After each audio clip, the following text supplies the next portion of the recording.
Hello everyone, स्वागत है आपका मेरे यूट्यूब चैनल में। आज मैं आपको इस वीडियो में ए लाइन लॉन्ग ड्रेस की कटिंग और स्टिचिंग बताने वाली हूँ।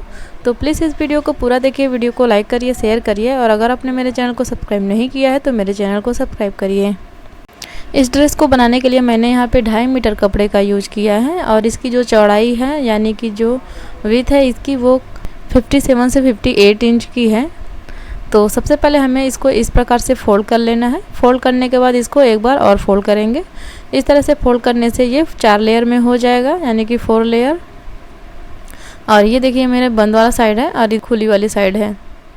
तो इस प्रकार से इसको अच्छे से हम सेट कर देंगे। सेट करने के बाद इस पर हम मार्किंग शुरू करेंगे। तो मैं आपको पास से दिखा देती हूँ। सबसे पहले मैं यहाँ पे आधा इंच की दूरी पर मार्क कर रही हूँ। मार्क करने के बाद यहाँ पे इस प्रकार से लाइन बना देंगे। लाइन बनाने के बाद हम शोल्डर की मार्किंग करेंगे। तो शोल्डर है 15 इंच का हम हाफ लेंगे तो 7.5 इंच आएगा। तो मैं यहाँ पे 7 इंच की दूरी पर मार्क कर रही हूँ शोल्डर के लिए। फिर उस मार्किंग से आर्म होल के लिए मार्किंग करेंगे। तो 6.5 इंच की दूरी पर मैं यहाँ पे आर्म होल के लिए मार्क कर रही हूँ। उसके बाद इस लाइन को हमें मिला देना है। इस लाइन को मिलाने के बाद हम फिर एक लाइन यहाँ पे भी हम बना देंगे। इस लाइन पे चेस्ट की मार्किंग होगी। फिर इस लाइन से 7 इंच की दूरी पर मार्क करके एक और लाइन बना देंगे। इस पे कमर की मार्किंग होगी। तो सबसे पहले हम चेस्ट की मार्किंग करते हैं। तो चेस्ट का हम 4th भाग लेंगे। तो चेस्ट है 34 इंच। 34 इंच का हम चौथा हिस्सा लेंगे तो 8.5 इंच आएगा। तो 8.5 इंच की दूरी पर मार्क करने के बाद आधा इंच लूजिंग लेंगे और उसके बाद 1.5 इंच मैं यहाँ पे स्टिचिंग मार्जिन ले रही हूँ। सेम इसी प्रकार से कमर की मार्किंग करेंगे। तो कमर का चौथा हिस्सा लेंगे। तो कमर है 30 इंच। 30 इंच का हम चौथा हिस्सा लेंगे तो 7.5 इंच आएगा। 7.5 इंच की दूरी पर मैंने मार्क कर दिया है। उसके बाद मैंने आधा इंच लूजिंग ली है और 1.5 इंच मैंने स्टिचिंग मार्जिन लिया है। कमर की मार्किंग करने के बाद हम 7 इंच की दूरी पर इस प्रकार से एक और लाइन बनाएंगे और इस लाइन पे हम हिप की मार्किंग करेंगे। तो हिप का हम चौथा हिस्सा लेंगे। तो हिप है 36 इंच। 36 इंच का चौथा हिस्सा लेंगे तो 9 इंच आएगा। 9 इंच की दूरी पर मार्क करेंगे। आधा इंच मैंने लूजिंग लिया है और 1 इंच मैंने स्टिचिंग मार्जिन लिया है। मार्किंग करने के बाद इसको हमें इस प्रकार से मिला देना है और मिलाने के बाद हम आर्म होल के लिए मार्किंग करेंगे। तो बैक साइड के लिए मैं यहाँ पे मार्क कर रही हूँ 1.5 इंच की दूरी पर, 1.5 इंच की दूरी पर मार्क कर रही हूँ और फ्रंट साइड के लिए 1 इंच की दूरी पर मार्क कर रही हूँ। और मार्क करने के बाद फिर उस मार्किंग से हमें इस प्रकार से गोलाई दे देना है और इस प्रकार से फ्रंट और बैक साइड के लिए हमारी मार्किंग हो चुकी है। अब हम नेक की मार्किंग करेंगे। तो नेक बनाने के लिए मैं यहाँ पे नेक विड्थ ले रही हूँ 4 इंच। 4 इंच की दूरी पर इस प्रकार से मार्क कर देंगे और उसके बाद नेक के लिए मैंने फ्रंट साइड के लिए मैंने 4 इंच लिया है और बैक साइड के लिए मैंने यहाँ पे 3.5 इंच की दूरी पर मार्क किया है। और मार्क करने के बाद इस प्रकार से हमें इसको मिला देना है और इस तरह से हमारा बोट नेक शेप में हमारा नेक तैयार हो जाएगा। अब हम नीचे घेर के लिए मार्किंग करेंगे। तो सबसे पहले हम लेंथ की मार्किंग करेंगे। तो लेंथ है 56 इंच। 56 इंच पे मार्क करेंगे और मार्क करने के बाद जितना भी मेरा कपड़ा बच रहा है तो 1.5 इंच मेरा कपड़ा बच रहा है तो उतना मैं लूँगी स्टिचिंग मार्जिन के लिए। उसके बाद जो हमारा हिप के लिए मार्किंग किया हुआ है उस लाइन से हम नीचे तक के कमर की लेंथ देखेंगे और उसी लेंथ के अनुसार हम दूसरे साइड में भी लेंथ की मार्किंग कर देंगे। मार्किंग करने के बाद हमें मिला देना है।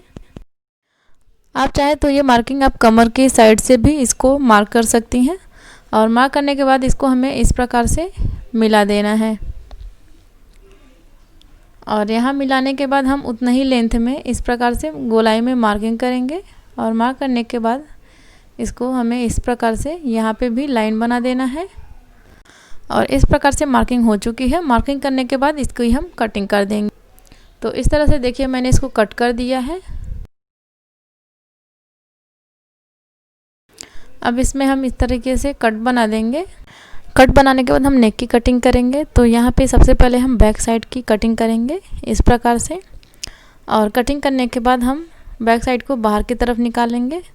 उसके बाद हम फ्रंट साइड के नेक को कट करेंगे और फ्रंट साइड के आर्म होल को भी इस प्रकार से हम कट करके निकाल देंगे। तो इस तरीके से हमारे ड्रेस की कटिंग हो चुकी है। कटिंग करने के बाद हम अब स्लीव की कटिंग करेंगे और इसमें घेर देखिए इस प्रकार से आया है। अब हम स्लीव की कटिंग करेंगे। तो स्लीव के लिए जो बचा हुआ कपड़ा है उसको हमें लेना है और उसको इस प्रकार से 4 लेयर में फोल्ड करना है। उसके बाद लेंथ की मार्किंग करेंगे। तो लेंथ मेरा 15 इंच है। 15 इंच पे मार्क किया है और मार्क करने के बाद मैंने 1.5 इंच स्टिचिंग मार्जिन लिया है। उसके बाद हम आर्म होल की मार्किंग करेंगे। तो बैक साइड के आर्म होल को इस प्रकार से हमें लेना है और ये आया है 8.5 इंच। तो इसमें आधा इंच हम और ऐड करेंगे। तो 9 इंच की दूरी पर मैं यहाँ पे मार्क कर रही हूँ।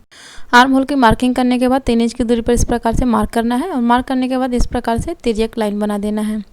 और उसके बाद हम स्लीव राउंड के लिए मार्क करेंगे। तो स्लीव राउंड है मेरा 4.5 इंच और उसके बाद 1.5 इंच मैंने यहाँ पे स्टिचिंग मार्जिन लिया है। और इस प्रकार से हम इसको बराबर से लाइन बना देंगे और नीचे के मार्किंग से हमें इस तरीके से स्टिचिंग मार्जिन को मिला देना है। और उसके बाद हमें इन दोनों के बीच में मार्क करना है और यहाँ पे हमें इस प्रकार से आर्म होल का शेप देना है। ये बैक साइड है और ये हमारा फ्रंट साइड है। और इस प्रकार से मार्किंग करने के बाद इसकी हम कटिंग कर देंगे।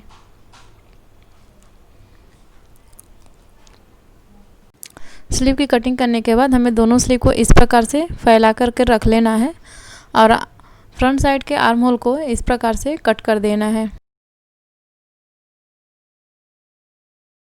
और कट करने के बाद हम फ्रंट साइड में इस तरीके से कट बना देंगे और स्लीव और ड्रेस में हमें इस प्रकार से मार्क कर देना है उल्टे वाले साइड में, जिससे कि हम आसानी से पहचान पाए कि हमारा उल्टा साइड कौन सा है और सीधी वाली साइड कौन सी है। कटिंग करने के बाद हम नेक की स्टिचिंग करेंगे। तो नेक बनाने के लिए मैंने इस प्रकार से पट्टी कट कर ली है और इस प्रकार से मैंने इसको स्टिच कर लिया है। स्टिच करने के बाद इसमें हमें छोटे छोटे कट लगा देने हैं और कट लगाने के बाद इसको हमें इस तरीके से पलट करके इस पर सिलाई चलानी है। तो इस प्रकार से देखिए मैंने इसको स्टिच कर लिया है। स्टिच करने के बाद ये हमारा इस प्रकार से अंदर की साइड में फोल्ड हो जाएगा।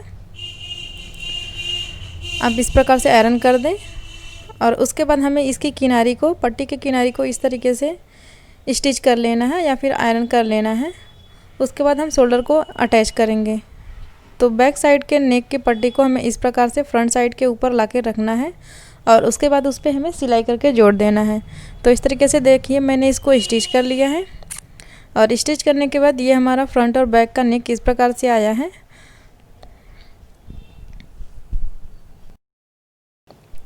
अब हम इसमें स्लीव की स्टिचिंग करेंगे। तो इस प्रकार से देखिए हमारा स्लीव यहाँ पे आ जाएगा।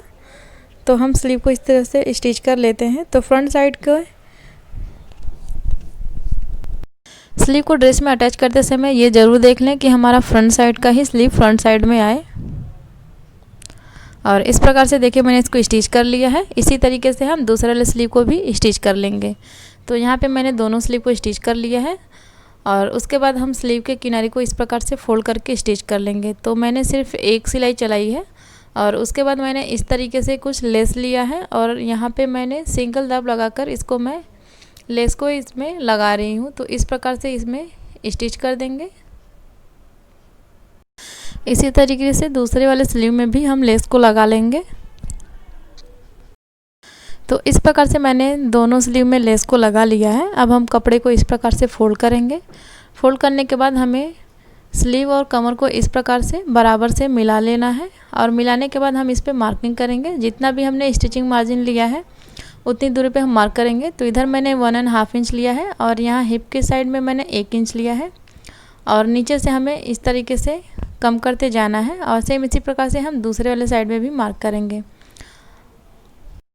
दोनों साइड को स्टिच करने के बाद हम नीचे के घेर को स्टिच करेंगे। तो इस तरीके से देखिए मैंने दोनों किनारी को अटैच कर दिया है, यहाँ पे आप देख सकती हैं। और उसके बाद हम नीचे के घेर को स्टिच करेंगे। तो मैंने यहाँ पे एक राउंड स्टिच कर लिया है। अब मैं यहाँ पे दोबारा से फोल्ड करके इसको स्टिच करूँगी। अगर आप ड्रेस को थोड़ा हैवी लुक देना चाहती हैं तो आप नीचे से बचे हुए कपड़े का पट्टी निकाल के 4 इंच की पट्टी निकाल के उसको इस प्रकार से फोल्ड करके स्टिच कर लें। तो इस तरीके से मैंने आधा इंच पहले से फोल्ड किया था और उसके बाद मैं 1 इंच और फोल्ड करके इसको स्टिच कर रही हूँ। इस तरीके से नीचे के घेर को स्टिच करने से हमारे नीचे के घेर में सिकुड़न नहीं आता है, वो अच्छे से उसकी सिलाई बैठ जाती है। तो इस तरह से देखिए मैंने पूरे घेर को स्टिच कर दिया है और ये रहा ड्रेस का फाइनल लुक। अगर आपको थोड़ा सा भी वीडियो पसंद आया हो तो प्लीज़ वीडियो को लाइक करिए, शेयर करिए। अगर आपने मेरे चैनल को सब्सक्राइब नहीं किया है तो मेरे चैनल को सब्सक्राइब करिए और बेल आइकन को हिट ज़रूर करिए ताकि मेरे आने वाले सारे वीडियो की नोटिफिकेशन सबसे पहले आपको मिले। और आप सब इंस्टाग्राम और फेसबुक पे भी मुझे फॉलो करिए, उसका आईडी है सप्ता क्रिएटिव फैशन, तो आप वहाँ पे भी फॉलो ज़रूर करिए। Thank you.